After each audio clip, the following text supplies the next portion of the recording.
आज मैं आपको जो विक्रम बेताल की कहानी सुना रही हूँ, उस कहानी का नाम है ज्यादा पापी कौन। भोगवती नाम की एक नगरी थी जिसमें राजा रूपसेन राज करता था। उसके पास चिंतामणि नाम का एक तोता था। एक दिन राजा ने उससे पूछा, हमारा ब्याह किससे साथ होगा? तोते ने कहा, मगध देश के राजा की बेटी चंद्रावती के साथ होगा। राजा ने ज्योतिषी को बुलाकर पूछा तो उसने भी यही कहा। उधर मगध देश के राजकन्या के पास एक मैना थी, उसका नाम मदन मंजरी था। एक दिन राजकन्या ने उससे पूछा कि मेरा विवाह किसके साथ होगा, तो उसने कह दिया कि भोगवती नगर के राजा रूपसेन के साथ होगा। इसके बाद दोनों का विवाह हो गया। रानी के साथ उसकी मैना भी आ गई। राजा रानी ने तोता मैना का विवाह करके उन्हें एक पिंजरे में रख दिया। एक दिन की बात है कि तोता मैना में बहस हो गई। मैना ने कहा, आदमी बड़ा पापी, दगाबाज और अधर्मी होता है। तोते ने कहा, स्त्री झूठी, लालची और हत्यारी होती है। दोनों का झगड़ा बढ़ गया। तो राजा ने कहा, क्या बात है, तुम आपस में लड़ते क्यों हो? मैना ने कहा, महाराज, मर्द बहुत बुरे होते हैं। इसके बाद मैना ने कहानी सुनाई। इलापुर नगर में महाधन नाम का एक सेठ रहता था। विवाह के बहुत दिनों बाद उसके घर एक लड़का पैदा हुआ। सेठ ने उसका बड़ी अच्छी तरह से लालन पालन किया। वह लड़का बड़ा होकर जुआ खेलने लगा। इस बीच सेठ मर गया। लड़के ने अपना सारा धन जुए में खो दिया। जब पास में कुछ न बचा तो वह नगर छोड़कर चंद्रपुरी नामक नगरी में जा पहुंचा। वहां हेमगुप्त नाम का साहूकार रहता था। उसके पास जाकर उसने अपने पिता का परिचय दिया और कहा कि मैं जहाज लेकर सौदागरी करने गया था। माल बेचा, धन कमाया, लेकिन लौटते में समुद्र में ऐसा तूफान आया कि जहाज डूब गया और मैं जैसे तैसे बचकर यहाँ आ गया। उस सेठ की एक लड़की थी, रत्नावती। सेठ को बड़ी खुशी हुई कि घर बैठे इतना अच्छा लड़का मिल गया। उसने उस लड़के को अपने घर में रख लिया और कुछ दिन बाद अपनी लड़की से उसका विवाह कर दिया। दोनों वहीं रहने लगे। अंत में एक दिन वहां से विदा हुए। सेठ जी ने बहुत सा धन दिया और दासी को उसके साथ भेज दिया। रास्ते में एक जंगल पड़ता था। वहां आकर लड़की ने स्त्री से कहा, यहाँ बहुत डर है, तुम अपने गहने उतार कर मेरी कमर में बांध दो। लड़की ने ऐसा ही किया। इसके बाद लड़के ने कहारों को धन देकर डोले को वापस कर दिया और दासी को मारकर कुएं में डाल दिया। फिर स्त्री को भी कुएं में पटक कर आगे बढ़ गया। स्त्री रोने लगी। एक मुसाफिर उधर से जा रहा था। जंगल में रोने की आवाज सुनकर वह वहां आया। उसे कुएं से निकालकर उसके घर पहुंचा दिया।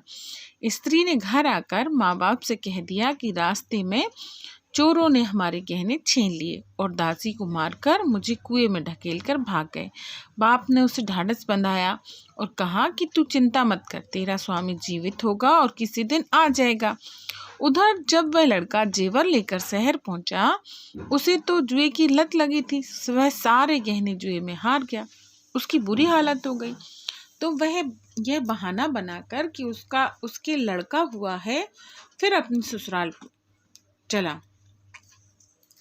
वहां पहुंचते ही सबसे पहले उसकी स्त्री मिली। वह बड़ी खुश हुई। उसने पति से कहा, आप कोई चिंता न करें, मैंने यहाँ आकर दूसरी ही बात कही है। जो कहा था वह उसने बता दिया। सेठ अपने जमाई से मिलकर बड़ा प्रसन्न हुआ। उन्होंने उसे बड़ी अच्छी तरह से घर में रखा। कुछ दिन बाद एक रोज जब वह लड़की गहने पहने सो रही थी, उसने चुपचाप छुरी से उसे मार डाला और उसके गहने लेकर चंपत हो गया। मैना बोली, महाराज, यह सब मैंने अपनी आंखों से देखा है। ऐसा पापी होता है आदमी। राजा ने कहा, अब तुम बताओ कि स्त्री क्यों बुरी होती है? इस पर तोते ने कहा, सुनिए महाराज, कंचनपुर में सागर दत्त नाम का एक सेठ रहता था। उसके श्रीदत्त नाम का एक लड़का था। वहां से कुछ दूर पर एक और नगर था, विजयपुर। उसमें सोमदत्त नाम का सेठ रहता था। उसकी एक लड़की थी, श्रीदत्त को ब्याही थी। ब्याह के बाद श्रीदत्त व्यापार करने परदेश चला गया। 12 बरस हो गए और वह ना आया तो जयश्री व्याकुल होने लगी। एक दिन वह अपनी अटारी पर खड़ी थी कि एक आदमी उसे दिखाई दिया। उसे देखते ही वह उस पर मोहित हो गई। उसने उसे अपनी सखी से घर बुलवा लिया।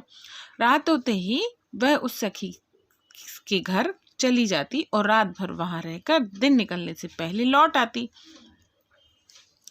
इस तरह बहुत दिन बीत गए। इस बीच एक दिन उसका पति परदेश से लौट आया। स्त्री बड़ी दुखी हुई, अब क्या करे। पति हारा थका था। जल्दी ही उसकी आंख लग गई और स्त्री उठकर अपने दोस्त के पास चल दी। रास्ते में एक चोर खड़ा था। वह देखने लगा कि स्त्री कहाँ जाती है। धीरे धीरे वह सहेली के मकान पर पहुंची। चोर भी पीछे पीछे गया। संयोग से उस आदमी को सांप ने काट लिया और वह मरा पड़ा था। स्त्री ने समझा सो रहा है। वहीं आंगन में पीपल का एक पेड़ था जिस पर एक पिशाच बैठा था। यह लीला देख रहा था। उसने उस आदमी के शरीर में प्रवेश करके उस स्त्री की नाक काट ली और फिर उस आदमी की देह से निकलकर पेड़ पर जा बैठा। स्त्री रोती हुई अपनी सहेली के पास गई। सहेली ने कहा, तुम अपने पति के पास जाओ और वहां बैठकर रोने लगो। कोई पूछे तो कह देना पति ने नाक काट ली है। उसने ऐसा ही किया। उसका रोना सुनकर लोग इकट्ठे हो गए। आदमी जाग उठा। उसने सारा हाल मालूम हुआ तो वह बड़ा दुखी हुआ। लड़की के बाप ने कोतवाल को खबर दे दी। कोतवाल उन सबको राजा के पास ले गया। उनकी लड़की की हालत देखकर राजा को बड़ा गुस्सा आया। उसने कहा, इस आदमी को सूली पर लटका दो। वह चोर वहां खड़ा था। जब उसने देखा कि ये बेकसूर आदमी को सूली पर लटकाया जा रहा है तो उसने राजा के सामने जाकर सब हाल सच सच बता दिया। बोला, अगर मेरी बात पर विश्वास ना हो तो जाकर देख लीजिए, उस आदमी के मुंह में स्त्री की नाक है। राजा ने दिखवाया तो बात सच निकली। इतना कहकर तोता बोला, हे राजा, स्त्रियां ऐसी होती हैं। राजा ने उस स्त्री का सिर मुंडवाकर गधे पर चढ़ाकर नगर में घुमाया और शहर से बाहर छुड़वा दिया। यह कहानी सुनाकर बेताल बोला, राजा बताओ कि दोनों में ज्यादा पापी कौन है। राजा ने कहा, स्त्री। बेताल ने पूछा, कैसे। राजा ने कहा, मर्द कैसा ही हो, दुष्ट हो, उसे धर्म का थोड़ा बहुत विचार रहता ही है। स्त्री को नहीं रहता, इसलिए वह अधिक पापिन है। राजा ने इतना कहते ही बेताल फिर पेड़ पर जा लटका। राजा लौट कर गया और उसे पकड़ कर लाया। रास्ते में बेताल ने 5वीं कहानी सुनाई। ओके।